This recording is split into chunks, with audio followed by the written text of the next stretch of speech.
আসসালামু আলাইকুম। হালাল ইবাদত চ্যানেলের পক্ষ থেকে সবাইকে স্বাগতম। তো আজকে আমরা পড়ব পাঠ ৮ সিংহ আর ইঁদুরের গল্প, দ্বিতীয় শ্রেণীর। তো দেখি আমাদের গল্পের নাম হচ্ছে সিংহ আর ইঁদুরের গল্প। দেখি গল্পের মধ্যে কি লেখা আছে। তো প্রথমে দেখো লেখা আছে, এক বনে এক বড় সিংহ বাস করত। একদিন সে ঘুমিয়েছিল, গভীর ঘুম।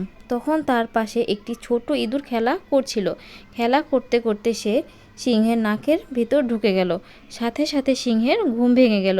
সে খুব রেগে গেল। তারপর থাবা দিয়ে খপ করে ইঁদুরটাকে ধরে ফেলল।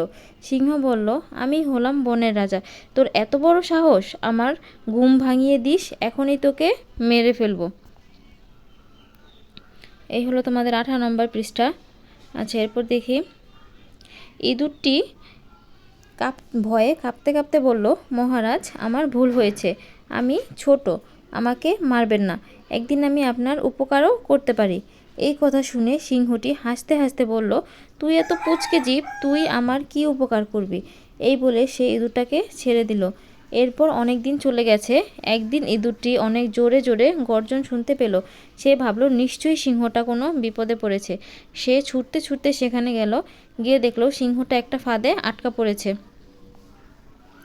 সে সিংহকে বলল, মহারাজ, ভয় পাবেন না, আমি এখনই ফাঁদ কেটে দিচ্ছি।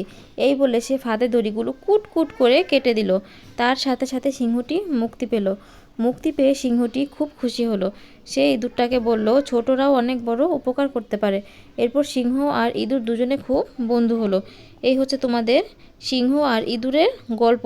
আশা করি গল্পটা তোমরা বুঝতে পেরেছো। তো দেখো এখানে কিছু প্রশ্ন আছে, আমরা প্রশ্নগুলো উত্তরগুলো বলি। দেখো প্রথমে, সিংহের ঘুম ভেঙে গেল কেন? উত্তর হবে, ইঁদুর সিংহের নাকের ভিতর ঢুকে যাওয়ার কারণে সিংহের ঘুম ভেঙে গেল। 2 নম্বরে, বনের রাজা কে? বনের রাজা সিংহ। 3 নম্বরে, কে ফাঁদে আটকা পড়েছিল? সিংহ ফাঁদে আটকা পড়েছিল। সিংহকে কে বাঁচালো? সিংহকে ইঁদুর বাঁচালো। 5 নম্বর হচ্ছে, ইঁদুর কীভাবে সিংহকে বাঁচালো? ইঁদুর সিংহের দড়িগুলো কুট কুট করে কেটে দিয়ে সিংহকে বাঁচালো। তো এই হচ্ছে তোমাদের এই অধ্যায়ের পড়া।